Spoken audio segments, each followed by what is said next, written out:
este lugar para tu nombre celebrar y adorarte a ti.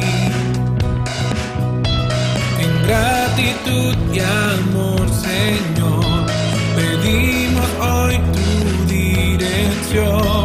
Queremos ser más como tú. Tu gloria llena este lugar. Renuévanos con tu verdad. Tu salvación está aquí en Filadelfia, Filadelfia, mi casa. Bienvenidos a la Iglesia Cristiana Filadelfia, un lugar de amor fraternal. Dios le bendiga, ¿cómo está? Dios le guarde. Bendiciones, amada iglesia, Dios le continúe bendiciendo. Le damos gracias a Dios por el maravilloso privilegio, el honroso privilegio que me otorga de poder ministrar la palabra de Dios en esta mañana. Reciban toda la más cordial bienvenida. Y como dice nuestro amado pastor Mario Peraza, estamos llegando a final de mes, hoy es 30. Mañana 31, día de Santa Quincena, como dicen por ahí. Y es difícil cuando a uno le toca el cierre de una temática. Estamos cerrando la temática del mes de mayo, denominada la preeminencia del amor. Y vamos a dar entonces inicio a una nueva temática bastante interesante. No voy a mencionar nada hasta que el pastor Ender no lo haga. Pero es difícil porque me antecedieron una pléyade de buenos predicadores. Arrancó nuestro hermano Gerardo Morán un miércoles, luego nuestro hermano Pastor Josué Reyes Polanco, luego estuvo el pastor Lisandro, estuvo nuestra hermana Juliana dando un hermoso mensaje en el Día de las Madres, luego el pastor Lisandro hablando acerca de, todos hablando del amor desde distintos enfoques y puntos de vista.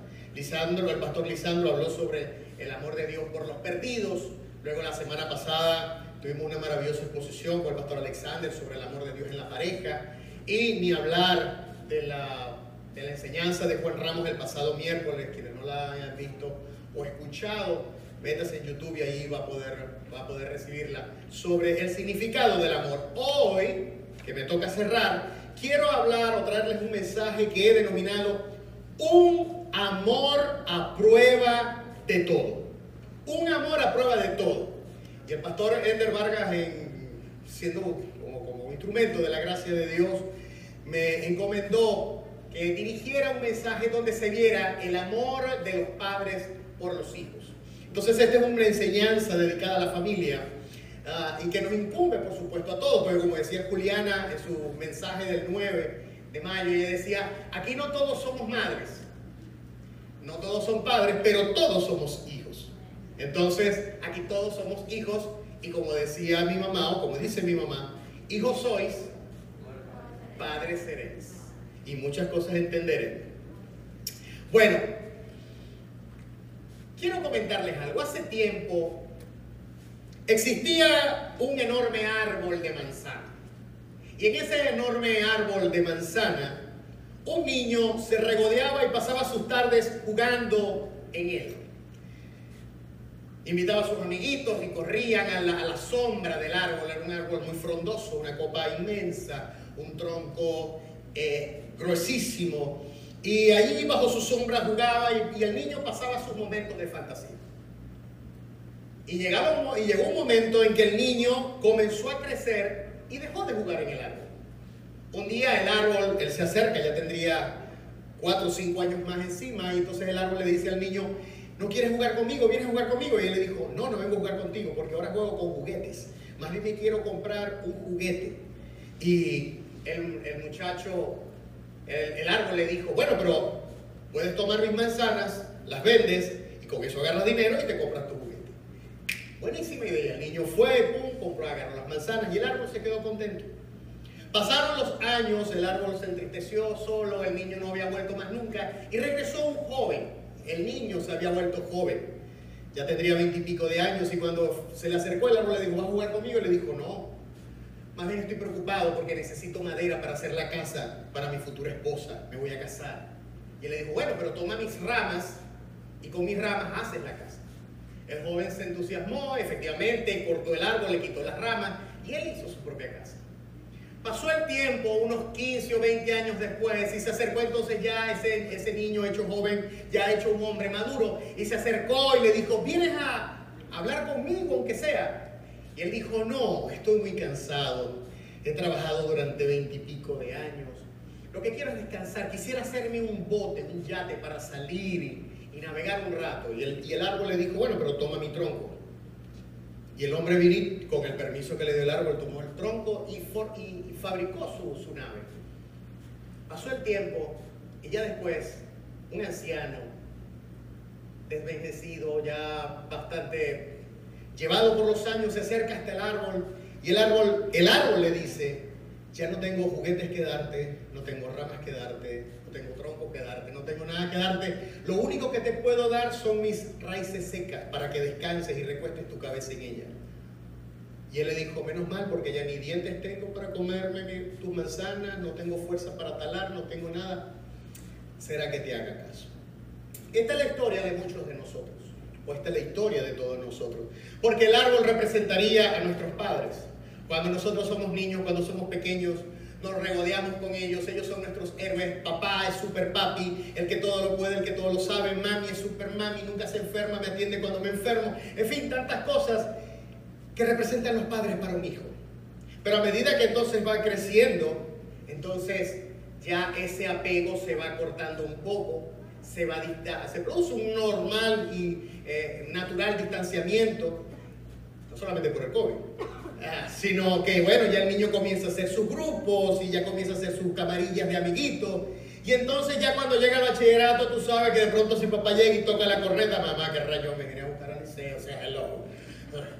Entonces ya comienza la cosa a cambiar y después solamente acudimos a los padres cuando necesitamos de ellos, como aquel joven que iba y buscaba la madera y buscaba esto y buscaba lo otro y buscaba lo otro.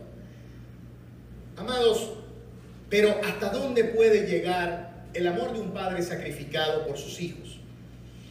Hay cosas que solamente vamos a comprender cuando seamos padres, los que aún no lo son. Hoy vamos a ver hasta dónde puede llegar el amor de los padres por sus hijos, al estudiar esta maravillosa porción que nos regaló Lucas con un griego culto, ese médico amado, inteligente, servicial, ese científico de la primera iglesia que le describió a Teófilo de manera bien cronológica, pero también muy teológica, todos y cada uno de los eventos concernientes al Señor, y luego en su segundo tomo habló sobre los hechos de los apóstoles, la primera iglesia.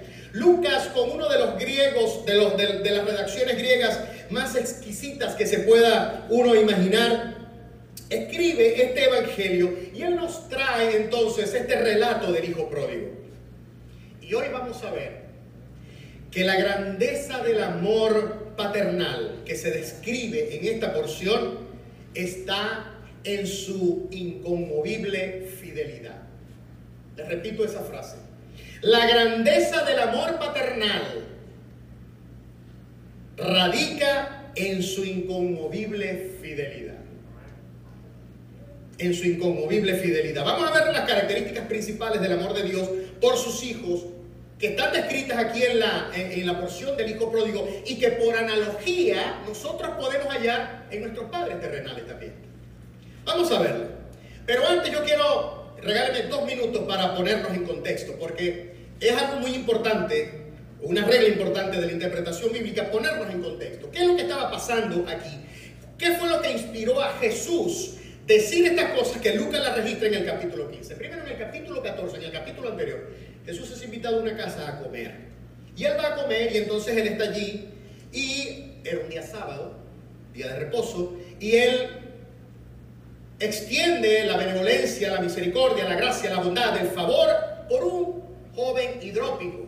Un hidrópico, una persona que acumulaba desmedidamente líquido, tenía un edema en su vientre y consumía muchísima agua, y Jesús lo sana allí en el acto. Por supuesto, inmediatamente se activaron los reflectores de los fariseos y los escribas, porque estaba sanando a una persona en día sábado, no podía estar haciendo eso. Aparte de eso, Jesús ve el afán que tienen los fariseos y los escribas por tomar los primeros asientos en la comida donde él había sido invitado. y la gente matándose por los primeros asientos. Y entonces él viene y les lanza una reflexión acerca de los convidados en la boda, donde él les trata de exponer que ellos deberían preferir no el reconocimiento de los hombres, sino el reconocimiento de Dios. Ese es el reconocimiento más importante. Que Dios te ponga en primera fila, no que yo me ponga en primera fila o que yo me quiera promover. Dios es el que promueve a la persona. Dios es el que te va a levantar cuando pasamos tiempo con Él en íntimo. Él es el que muestra su gloria y nos exhibe en público. Busquemos la gloria de Dios. Y eso es lo que le decía Jesús. Y luego en segundo lugar, entonces Él les expone la parábola de la gran cena, donde Él les llama a la reflexión para que ellos no hagan diferencia de personas, sino que también tomen en cuenta a los más desvalidos, a los más excluidos, a los más pobres, a los que no tienen cómo recompensarte, para que atesores entonces tesoros en el cielo. Llega entonces hacia el capítulo 15, que es el capítulo que leyó mi esposa ahora más temprano. Y allí, que esa es una porción súper conocida, Jesús les muestra por medio de 3 parábolas cómo es la gracia de Dios. Él les muestra por medio de 3 parábolas cómo es la gracia de Dios. La primera parábola es la parábola de la oveja perdida, que está descrita en los versículos del 1 al 7. Y luego viene la parábola de la moneda perdida, descrita del 8 al 10. Allí, en la parábola de la oveja perdida, la oveja, un animal que necesita estar agrupado porque es un poco torpe, a veces algunos dicen que son estúpidas, que son toscas, algunos han dicho que son ciegas, pero no es que son ciegas. Ellas lo que es que no se defienden bien en la oscuridad, pero tienen una capacidad, un ángulo de visión periférica de más de 300 grados. En fin, pero es un animal, un ser irracional que no piensa. Y entonces aquí la verdad de esa parábola es que Dios busca al pecador extraviado por su propia torpeza. En segunda oportunidad habla acerca de la moneda perdida. Y allí se nos narra que Dios busca, porque Dios no está jugando a las escondidas, ni Dios se ha muerto, como dijo Friedrich Nietzsche, que Dios murió. No, Dios no murió. Dios está súper vivísimo, más vivo que nunca, y te está buscando, nos está buscando a todos. Dios nos está buscando, quiere extender su gracia, su favor, su misericordia. Quiere extender hacia nosotros su salud, su liberación, su sanidad. Quiere que nosotros vivamos vidas plenas. Él no se está escondiendo. Él está aquí y respira a través de ti. Amén. Entonces, esa moneda perdida, Jesús lo que nos está tratando de entender es que así como aquella mujer se afanó en buscar aquella moneda y puso aquella casa, como dice la expresión por ahí, discúlpeme, patas para arriba, Dios busca al pecador extraviado. Es para Él de gran estima a un pecador que no sabe que está perdido. Porque una moneda ni siquiera es como una oveja que tiene un poquito de mente y razón y conoce a su pastor. Una moneda es un objeto inanimado. ¿Qué va a saber una moneda que está perdida o no? Algo así como tipo las letras de Ricardo Arjona, ¿no? Jalándole el pelo a una botella y cosas como extrañas. Una moneda parece como que extraño, pero es que lo que quiere significar aquí el Señor es que se refiere es al pecador que no sabe que está perdido, que no sabe que está extraviado, que no sabe que hay un Dios amoroso que lo está buscando. Eso es lo que quiere magnificar. Y tenemos la historia del hijo pródigo, que para muchos eruditos más bien debería llamarse la historia del del padre amoroso o del padre amante. Porque se nos narra la historia de un hijo que quiere independizarse, quiere salirse de la cobertura de su padre. El padre nunca deja de amarlo. A pesar de eso, nunca deja de amarlo. Es decir, la historia que tenemos allí en Lucas 15 es una descripción sin par del amor de Dios por un alma arrepentida. Por un alma arrepentida. Ahora, ¿cuál es la ocasión? Que está Jesús allí, está caminando, ya había salido de la cena, pero estaba la crítica perenne de los fariseos, que lo criticaban por relacionarse con los parias sociales, por relacionarse con publicanos, con pecadores, por recibirlos, por procurarlos, para sentarse a conversar, a comer con ellos y a saber cuáles son sus cuitas, sus preocupaciones. Pero por supuesto nada es gratis, Él lo hacía porque Él quería ganarse sus almas.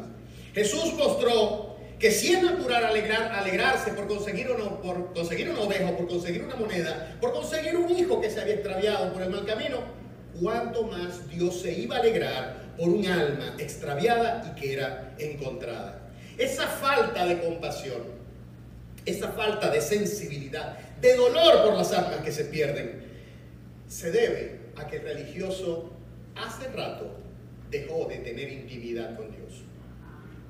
Dejó de buscar a Dios.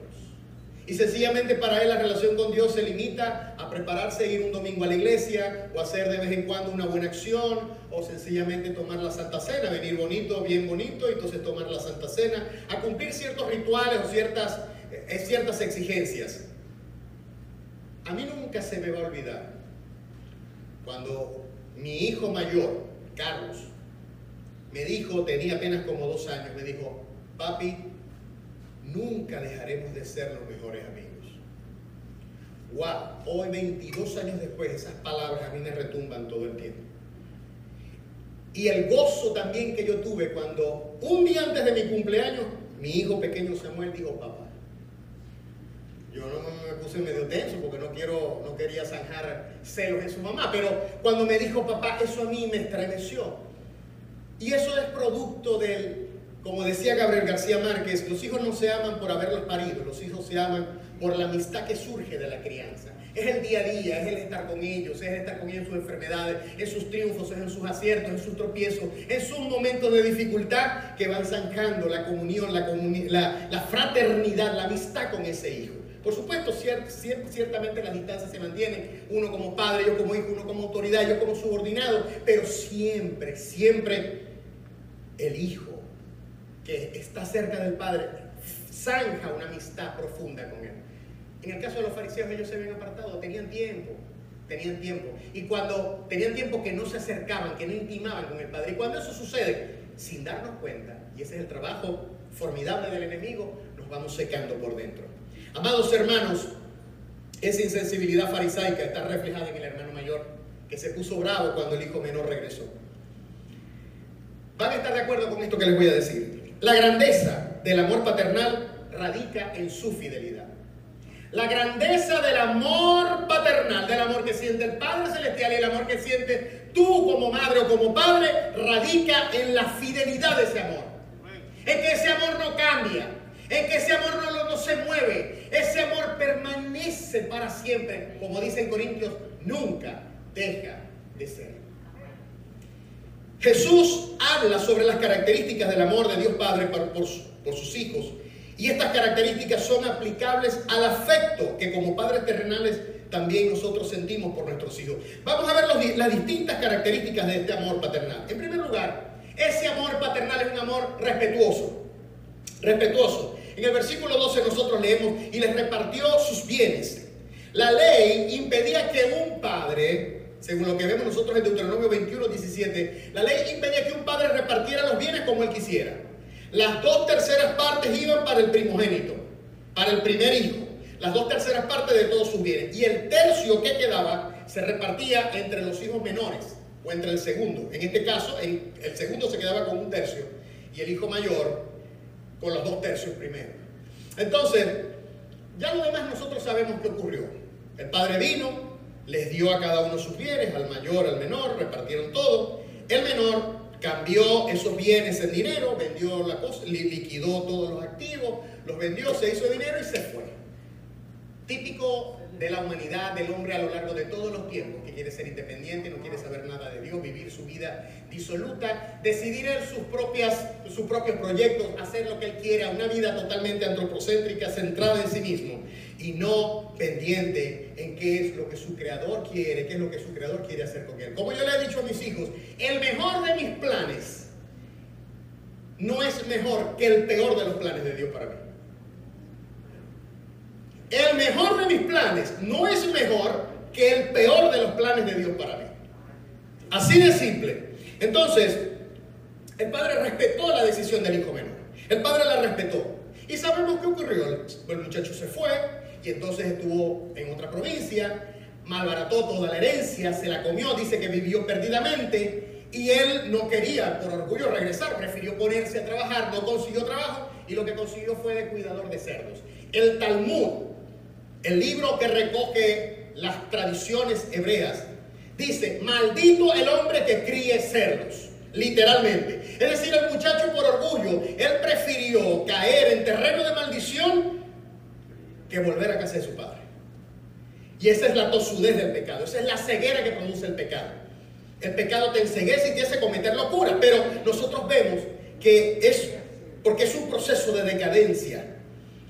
El pecado puede deberse a una elección voluntaria y al deseo de complacerse, autocomplacerse. Pero tiene unas consecuencias. El pecado tiene consecuencias. Desilusión. Llega un momento en que ya te cansas. Te cansas de esta droga, te cansas de aquello, y entonces vas por una mejor, y por una más grande, y por una más grande, y no te das cuenta que el camino es hacia abajo, hacia abajo, hacia abajo, hacia abajo. Desilusión, sufrimiento, porque te vas a enfermar, lo que sea, te van a ocurrir cosas. Estás fuera del área de cobertura y ahí el diablo es experto. Te esclaviza y luego viene la desesperación y la humillación. El padre no discutió cuando el hijo le pidió su herencia. Él sabía que el hijo estaba enrumbado, no lo iba a cambiar, y entonces, bueno, él respetó, porque eso hace el amor de un padre, respeta. Así como Dios respeta nuestro libre albedrío. Dios respeta tu libre albedrío. Hasta el momento que dijiste, Señor, entra en mi vida, en ese momento Él entró en tu vida. Dios respeta. Dios no es un atrevido, Dios no es un invasor, Dios no es un delincuente para meterse por la puerta de atrás. Él espera a que tú le abras la puerta. El padre no discute la decisión del hijo, la respetó, la acató, pues él sabía que si el hijo iba a aprender algo, lamentable y lastimosamente lo iba a tener que aprender por las malas. Así de simple. Entonces, Dios nos ama tanto que Él respeta nuestro libre albedrío. Dios llega, sin embargo, si nosotros clamamos a Él. Un padre amoroso y piadoso, y ahora aquí lo vemos desde la perspectiva terrenal, siempre hará del respeto un valor fundamental en su familia. Él respetará la forma de ser de cada hijo, alentará no solo a sus potencialidades, talentos, habilidades, sino que también los alentará, le ayudará, le soplará las velas de su barco para que él pueda enrumbarse y conseguir sus sueños. Porque la grandeza del amor paternal radica en su fidelidad. Esa es la primera característica, que el amor paternal es respetuoso. El segundo lugar es que el amor paternal siempre está ansioso por recibir al hijo. Siempre está ansioso por recibir al hijo. Yo le voy a decir una cosa, yo no disfrutaba tanto una taza de café como tomarla hoy a mis 52 años con mi madre. Ya no es igual. Ahora es mucho mejor. Yo disfruto mucho a mi madre. Una mujer súper inteligentísima, muy noble de corazón. Pero disfruto ahora porque desde la adultez me siento con ella. Amados, y mi madre siempre espera compartir conmigo esa taza de café. Siempre. Dice allí en el versículo 20, cuando estaba de lejos lo vio. Lo vio su padre. Con justicia esta narración podría llamarse un padre amoroso, pues a pesar de la indocilidad del hijo, de la tosudez del hijo, de la testarudez del hijo, el padre nunca perdió el interés por su hijo descarriado. Los padres nunca pierden interés por sus hijos, y sobre todo por los que andan en caminos extraños. Un padre nunca se desentiende de su hijo. De seguro cada día él se asomaba, el viejo se asomaba y se volvía a asomar para ver si el hijo aparecía. Sin duda alguna así era. Tal cual el Padre de la historia, el Padre Celestial está pendiente porque el pecador aparezca, porque vuelve en sí. Porque así decía que él estaba meditando y meditando y meditando y meditando. ¿Cuántas veces nosotros como padres no pasábamos montando guardia, esperando porque el hijo llegara en la madrugada cuando estaba reunido con sus amigos o porque estaba haciendo algún trabajo de la universidad? ¿Cuántas veces nosotros no hacíamos una cañada hasta la ventana para ver si llegaba el carro, si lo iban a traer? ¿Cuántas veces no hemos vivido eso? ¿Cuántos padres amorosos siguen pendientes de sus hijos, sobre todo si andan en pasos extraños o con gente rara, o metiéndose en negocios turbios o con relaciones tóxicas? En Lucas 19:10 se nos dice que el corazón de un padre piadoso siempre está dispuesto a recibir y a reorientarle en el bien. Y más que todo, Lucas 19:10 nos dice a nosotros por qué fue que vino Jesús. Dice, porque el Hijo del Hombre vino a buscar y a salvar lo que se había perdido. Dios no está jugando a las escondidas, ni Dios está muerto. Dios envió a su Hijo Jesús para que tú, oh pecador, entiendas y comprendas que Él quiere un mejor plan de vida para ti. Amén, gloria a Dios. La grandeza del amor paternal radica en su fidelidad. En tercer lugar, toma el amor verdadero, el amor paternal toma la iniciativa de socorrer a su hijo. En el versículo 20, Acabábamos ahorita de meditar en el versículo 14, en el mismo 20. Dice que cuando el hijo se da cuenta de su locura, vuelve en sí, y entonces él hasta piensa en el discurso que le va a decir a su padre. Y después que él lo practica, él entonces viene y renuncia y va a enfilar a casa de su padre. Y dice que cuando el padre se asoma por 599.000 millones de veces a la ventana, lo vio. Y cuando lo vio, dice que él corrió. El padre corrió. Si este era un muchacho independiente, no debía tener menos de 30 años. Por lo tanto, el padre no era ningún quinceañero, ya el padre era un viejito. Y en el Medio Oriente es inapropiado. No es digno que un anciano corra. Jesús, la palabra de Dios siempre nos muestra a Dios sentado en su trono, en todo poder, potestad y autoridad.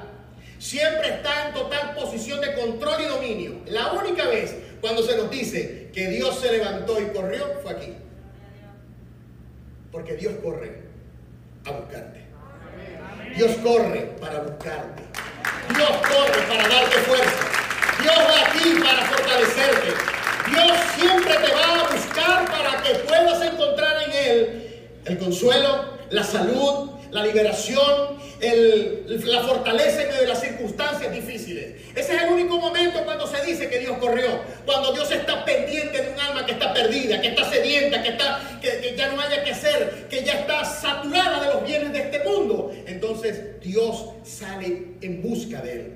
Dice que el viejito corrió. Nada le impidió hacerlo, ni los prejuicios sociales, ni que lo vieran los vecinos. Él salió corriendo, y esto es lo que nos está diciendo Jesús. Y salió corriendo a buscar a un hijo que merecía morir apedreado. Porque por su testarudez y por su insolencia de querer irse a vivir independientemente y salir de su cobertura, según Deuteronomio 21, del 18 al 21, no lo voy a leer, tarea para la casa. Por su desobediencia, ese muchacho, la ley daba licencia para apedrearlo.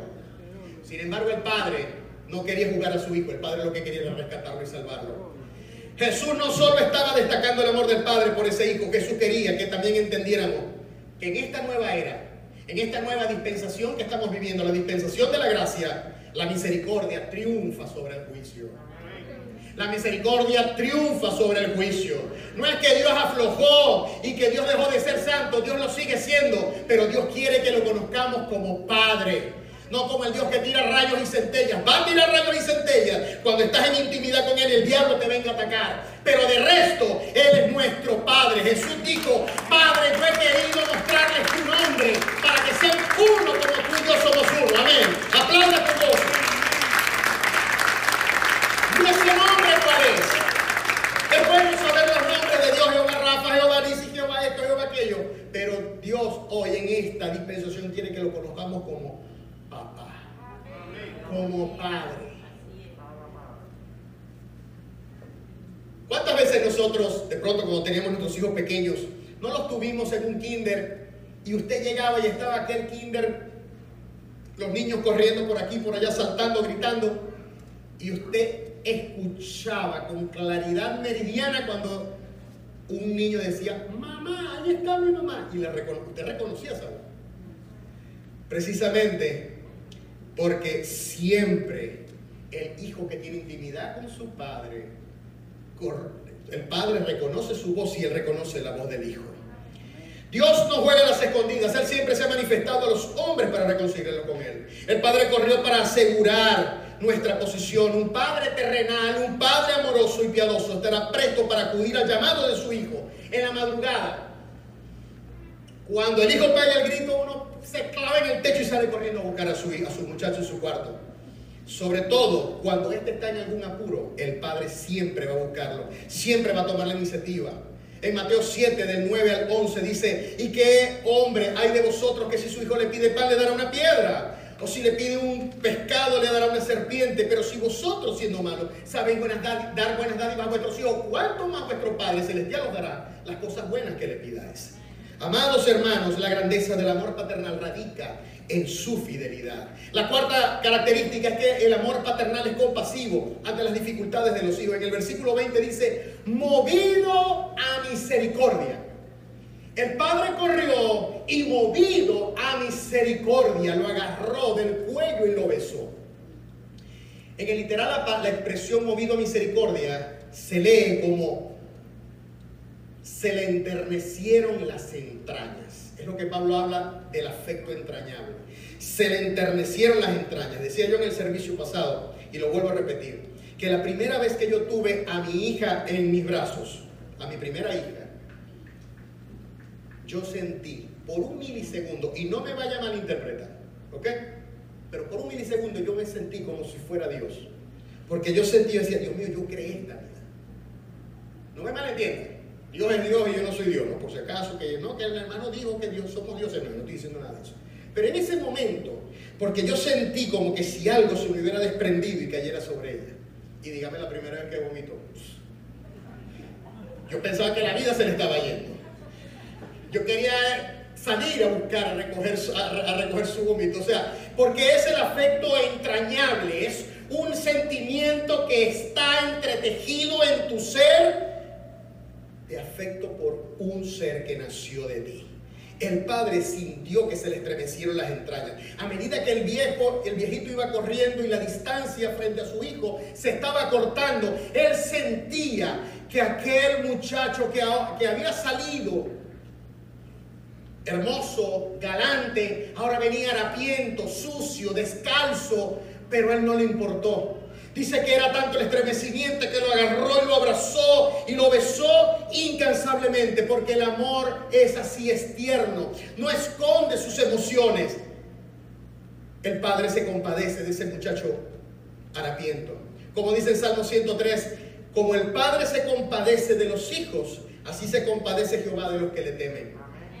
Un padre siente más el dolor de un hijo cuando un hijo se cae, se tropieza y se raspa que el mismo muchacho. Parece que a uno se le fuera a desprender la vida. El Padre Celestial siempre mantiene sus brazos abiertos para recibirnos. Él nos ama. ¿Cuántos padres terrenales no se desvelan al pie de la cama de enfermedad de un hijo? ¿Cuántas veces no nos desvelamos ayudando, acompañando a nuestros hijos por su trabajo o las tareas en el colegio? Y ya de adultos, ¿cuántas veces como padres nosotros no corremos y los buscamos, no importa en la situación en que estén, para darles una ayuda financiera? Porque la grandeza del amor paternal radica en su fidelidad. La quinta característica la vemos allí en el versículo 20, ya se los mencioné ahorita, rápidamente pasamos sobre ella. Muestra su afecto con ternura y sinceridad. Dice que se echó a su cuello y lo besó. Apasionadamente lo abrazó. Y ese abrazo, ¿qué significa si no era que lo había perdonado? Eso fue lo que significó, que lo había perdonado. Por ello, aunque esté harapiento, con aspecto miserable, decadente, su padre le besa en repetidas oportunidades. En Tito 2:4, Pablo hablándole a Tito, le dice, mira, recuérdale a las ancianas en el versículo 3, y luego saltamos al 4, que enseñen a las mujeres jóvenes a amar a sus maridos y a sus hijos. Que le muestren el afecto, que mostremos el afecto. Se han hecho surveys o encuestas entre jóvenes y dicen, es que papá es muy lejano, papá no me abraza, yo me acostumbré a mantener distancia con mi padre. No nos hace menos hombres estar con nuestro hijo, abrazar a nuestro hijo, besar a nuestro hijo y decirle que le amamos. Aunque crezcan, los padres siempre verán a sus hijos como pequeños. Nuestros hijos siempre despertarán la mayor de las ternuras, aunque estén inmensos. Mi hija siempre me dice, papi, a mí me encanta cuando tú me dices mi principessa, porque le decía así, mi principessa. Es la única hija hembra que tengo de mis 4 hijos. Y ella siempre me dice, y yo le digo, pero es que yo siempre te veo como mi principessa. Amados hermanos, los padres siempre van a ver con la mayor de las ternuras a sus hijos, sin importar si tienen defecto físico, si tienen alguna situación especial. No importa, porque el amor del padre está siempre con el más débil. El amor del padre siempre está con el más débil. La grandeza del amor paternal radica en su fidelidad. La sexta característica es que el amor que restaura el amor paternal es un amor que restaura porque fortalece, perdona y dignifica. En el versículo 22, cuando el muchacho le llega y le dice, Padre, he pecado contra el cielo y contra ti, le quería lanzar el discurso. Padre, he pecado contra el cielo y contra ti, no soy digno. Le dijo, stop it, párale. Y llamó a los obreros de él. Vístalo, denle el vestido más nuevo, pongan un anillo en su mano y de paso pongan calzado en sus pies. Es decir, en pocas palabras, el vestido nuevo y largo era el vestido de honor. Ahí estaba simbolizándose el perdón, la restauración, las vestiduras de justicia que se hablan en Zacarías 3 del 1 al 4. En Apocalipsis dice que los santos alaban y exaltan a Dios con vestiduras blancas, vestiduras de gala, vestiduras que son las obras justas de los santos. El padre de esa parábola no solo perdona, sino que restaura del todo a su hijo. Lo mismo hace Dios y garantiza al pecador que si vuelve a él, será recibido en la intimidad más completa como hijo y heredero. Amados, un padre amoroso también desde el punto de vista terrenal y piadoso siempre restaurará la identidad de su hijo. Siempre va a reforzar el autoestima del hijo. Siempre va a reforzar su autoestima. No lo va a llamar burro, animal, tarado, tapado. Eres más tapado que un bombillo, que un late diablito. No le va a decir nada de eso. Porque a lo mejor quizás el muchacho tenga sus limitaciones en la parte numérica, pero de pronto en la parte verbal puede que el muchacho funcione y tengas ahí un tremendo humanista, un tremendo coach, un profesor, un periodista, en fin. O es viceversa, si de pronto no entiende bien el lenguaje, la literatura y todo aquello, de pronto el muchacho va a ser un tremendo ingeniero porque tiene su fortaleza. El padre fortalece la identidad del hijo. Así como el padre dijo, póngale un vestido porque está perdonado, denle un anillo y le restauró su autoridad legal, porque con el anillo se sellaban los documentos, le devolvió su dignidad de hijo y le puso calzado porque eran los esclavos los que andaban descalzos. El muchacho siendo hijo andaba como un esclavo descalzo y él dijo, pónganle un calzado en sus pies. Incluso la Biblia dice que nosotros calzamos el apresto de la paz del Evangelio. Cuando tú llegas al Evangelio de Cristo, Dios pone en tus pies el calzado del Evangelio de la paz, para que cuando tú vayas, el reino de los cielos vaya entrando contigo. El reino de los cielos va a abrir camino. El reino de los cielos va a llegar. Y el reino de los cielos va a traer liberación. Eso es lo que Dios hizo con nosotros. Nos adoptó, nos perdonó y nos dio la máxima dignidad. A su nombre sea la gloria. A su nombre gloria. Amados, porque la grandeza del amor paternal radica en su fidelidad. La séptima característica, y ya casi voy terminando, es que el amor paternal siempre está dispuesto a proveer, a conceder nuevas oportunidades. El Padre dice en el versículo 24, porque mi hijo muerto era y ha revivido. Mi hijo estaba perdido y es hallado. Allí Jesús está utilizando una doble paradoja. Una doble paradoja para dar a entender que el muchacho estaba extraviado moralmente y estaba muerto espiritualmente. En Lucas 19:10, como les dije, dice que el Hijo del Hombre vino para buscar y salvar lo que se había perdido.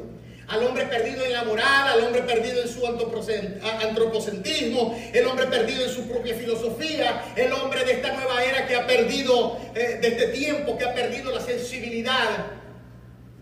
Jesús vino precisamente por él. Y el hombre que está muerto espiritualmente, como dice en Efesios, y Él os dio vida a vosotros cuando estabais muertos en vuestros delitos y pecados. Éramos delincuentes espirituales. Un padre piadoso concede oportunidades. Estaba muerto y acaba de revivir. Estaba perdido y yo lo encontré. Fue hallado. A su nombre, gloria. Dios no juega a las escondidas. Amén. La grandeza del amor paternal radica en su fidelidad. La octava característica es que siempre acompaña al hijo que más lo necesita. Siempre acompaña el amor paternal, siempre acompaña al hijo que más lo necesita. El padre es del hijo que está más necesitado. Cuando mi abuelo murió, yo recuerdo que una prima y yo coincidimos en algo. Y era que decíamos, papá Ramón era tan verdugo que él me hacía sentir que yo era la nieta más especial de todas. Y yo le decía, bueno, a mí me decía lo mismo. Él era especial, él nos trataba a cada uno, pero de una forma especial, que tú sentías que te elevaba, pues. Porque él sabía cómo llegar al corazón. Él sabía cómo llegar al corazón. Una madre puede tener 2, 3, 4 hijas, pero cuando se le enferma una, se dedica a esa. Este padre de la historia estuvo tratando con el hijo menor que se había descarriado. Pero ya en el versículo 24 vemos que entonces el hermano mayor, que simbolizaba a los fariseos, a los religiosos, llegó del trabajo Y cuando él llega, él escucha las danzas, dice allí en el texto, escucha las danzas y los cánticos. Y entonces le pregunta a uno de los obreros, ¿qué es lo que está pasando? No, tu hermano que llegó. Y tu papá mandó a matar al becerro más gordo. Y hay fiesta porque tu hermano apareció. Y el hermano, en vez de alegrarse por la salvación, por haber rescatado el alma perdida de su hermano, lo que hizo fue que se picó y se puso celoso. Y dice en el original, se enardeció. Estaba terrible. Y el padre dice allí, salió su padre en el versículo 28 y le rogaba que entrase. Primero atendió al perdido y ahora atendió al que estaba con él. Porque el padre, el amor paternal hace eso. Acompaña al hijo que lo necesita en ese momento y se dedica a él. Dice que así como antes el padre, entonces como les dije, procuró al hijo perdido, ahora procura al hijo enojado. Sin embargo, el padre o madre piadoso siempre otorga tiempo de calidad para el hijo que lo está necesitando. ¿Es o no es? Calidad, dedicación. Una amiga me decía, yo le digo a mis 3 hijos, no es una sola mami para cada uno, es una para los 3. Amados, la grandeza del amor paternal radica en su fidelidad. La octava característica es que ese es un amor tolerante y paciente. Porque el muchacho no solamente estaba en la puerta, es que estaba enguerrilladísimo. Nunca le dijo a él, tú nunca, yo que siempre he trabajado para ti, nunca te he desobedecido en nada. Y jamás, ni nunca me diste un cabrito, ni un cabrito. Pero has hecho matar para ese hijo tuyo, así, ese hijo tuyo, el becerro más gordo. Hay toda una sarta de insultos aquí, que el padre los aguanta estoicamente. Con paciencia soporta aquel chaparrón. ¿Cuántas veces como papá no nos ha tocado eso en un pleito de 2 hermanos? Muchas veces, ¿verdad? Porque el adulto es uno, el niño es él. Usted no puede bajarse de nivel, usted tiene que mantenerse ahí. Entonces el amor del padre es tolerante y paciente. Con amor y paciente el padre soportó la descarga de cólera y de celos del hijo mayor. Él buscó la manera de persuadirlo, de ablandarlo, como dice allí en Proverbios 15:1, que la blanda respuesta quita la ira, ¿no? Buscó la manera de persuadirlo, pero el muchacho estaba incontrolable. La indignación del hijo profundizó en insultos y calumnias. Ese hijo tuyo que se gastó la herencia con rameras. En ninguna parte decía que había estado con rameras, que había vivido perdidamente. Pero eso no significaba que andaba con rameras. De pronto el que quería andar con rameras era él. Años se fueron. ¿Verdad que sí? Como dicen los franceses, el que se excusa se acusa. Él se estaba proyectando, porque cuando señalamos hay 3 dedos que me señalan a mí. Ese hijo tuyo. Y el padre le dice, ese tu hermano estaba perdido y fue encontrado. Aleluya. Finalmente insultó a su padre y de paso le dijo, y ni un cabrito, o sea, lo está llamando mezquino y tacaño. De paso. Falta de respeto. El padre o madre siempre trata de ser tolerante con los arranques de molestia e indignación de sus hijos. Desde su madurez él busca la forma de aplacar su ira sin exasperarle, sino canalizando su incomodidad hasta llevarlos al sosiego, porque la grandeza del amor paternal radica en su fidelidad. Y por último, la última característica, y con esto cerramos, el amor del padre, el amor paternal siempre es generoso hasta el sacrificio. El padre le dice al hijo, tú siempre has estado conmigo. Todas mis cosas son tuyas. ¿Por qué estás peleando? Estás haciendo boxeo de sombra ahí. Porque estás tirando golpe al aire. Todas mis cosas son tuyas, hijo. ¿Con quién estás peleando? Aquel hijo nunca disfrutó de los privilegios de hijo porque él tenía mentalidad de esclavo. Para él la relación con su padre no era una relación de intimidad. Para él una relación con su padre era una transacción. Papá, hoy trabajé 8 horas, dame mi paga. Papá, te hice esto, te hice aquello, pero no se sentaba. Papá, ¿cómo te sientes? Papá, va a llegar una rabia con el jornalero, aquel jornalero, un malcriado, tal, no sé qué. Papá, ¿qué tal? Papá, ¿cómo anda la cosa? Papá, ¿cuándo nos vamos de viaje? Estoy cansado, estoy trabajando aquí. No, él se había olvidado de eso. El religioso es así. El religioso se acostumbra a un patrón y se olvida que la intimidad es en íntimo. Se olvida que cuando se encierra en su cuarto, ahí donde están los collados de sabiduría, donde Dios te suelta su esencia, Cuando Dios se da a conocer y te dice: yo soy tu Padre que te ama. Déjate acobijar por su gracia. Déjate cubrir por su bondad y su misericordia. Dios no es un Dios de domingo. Si ese es el sentir, venir por venir, mejor que te quedes en tu casa para Dios. Dios quiere tu corazón. Dame, hijo mío, tu corazón, dice en Proverbios. Aquel hijo nunca llegó a conocer a su padre. En 1 de Juan, capítulo 2, leemos: os escribo a vosotros, hijitos, porque vuestros pecados han sido perdonados por su nombre. Os escribo a vosotros, padres, porque conocéis al que es desde el principio. Os escribo a vosotros, jóvenes, porque habéis vencido al maligno. Os escribo a vosotros, hijitos, porque habéis conocido al Padre. Es cuestión de conocer al Padre. Pablo decía: yo todo el conocimiento, los títulos, los magísteres, los doctorados, los PhD que yo tengo, los tengo por basura, con tal de conocer a Jesús, con tal de conocer al que me conoció primero, con tal de conocer al que creó un plan para darme salvación y vida, con tal de conocerle a Él. Todo lo demás no sirve. Solamente conocerle a Él, conocer la anchura, la profundidad, la altura de su amor, es para mí más que suficiente, decía Pablo en los Efesios. Muchos cristianos hoy también están como un fariseo. Todos podemos caer ahí. Muchas veces caemos en fariseísmo y se nos comienzan a secar las raíces como aquel árbol del principio que les hablé. Amados, Dios quiere siempre traer una renovación.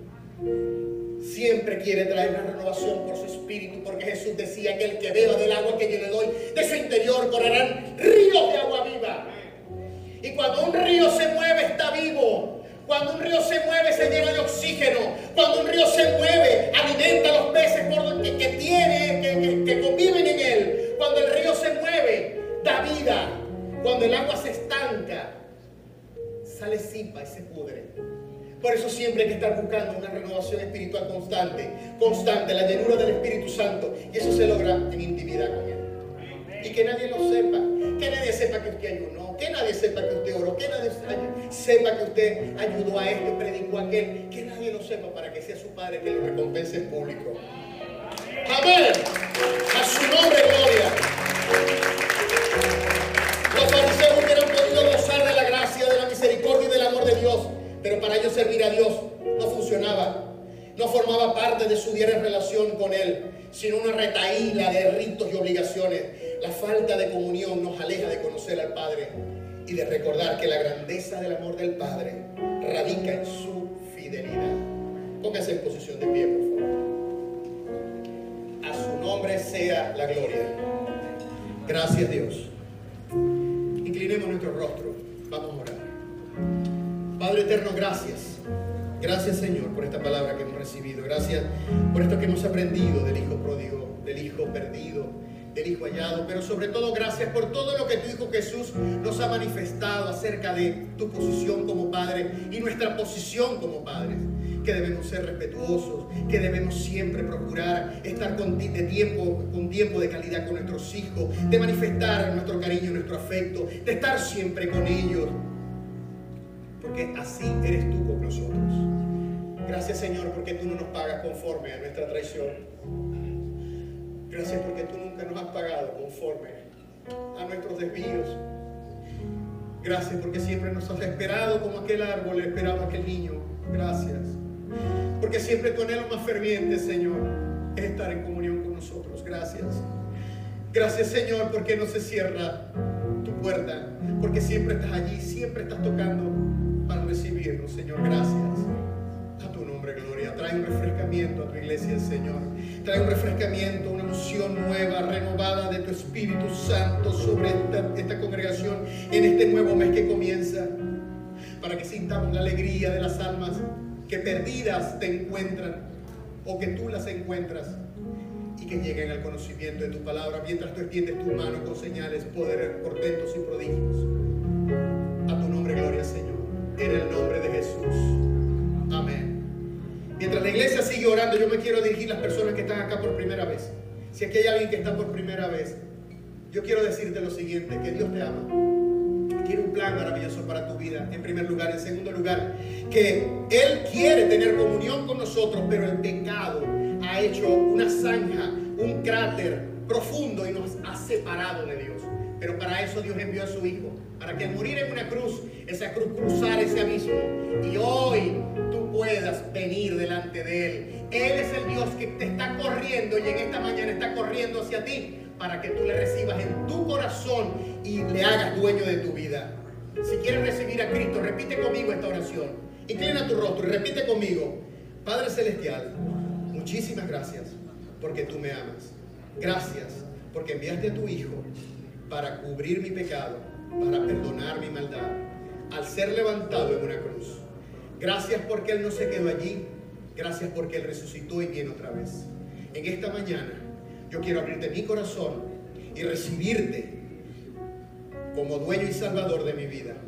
Te invito a que entres en mi corazón. Yo te recibo por Padre. Recíbeme tú por Hijo. En el nombre de tu Hijo Jesucristo.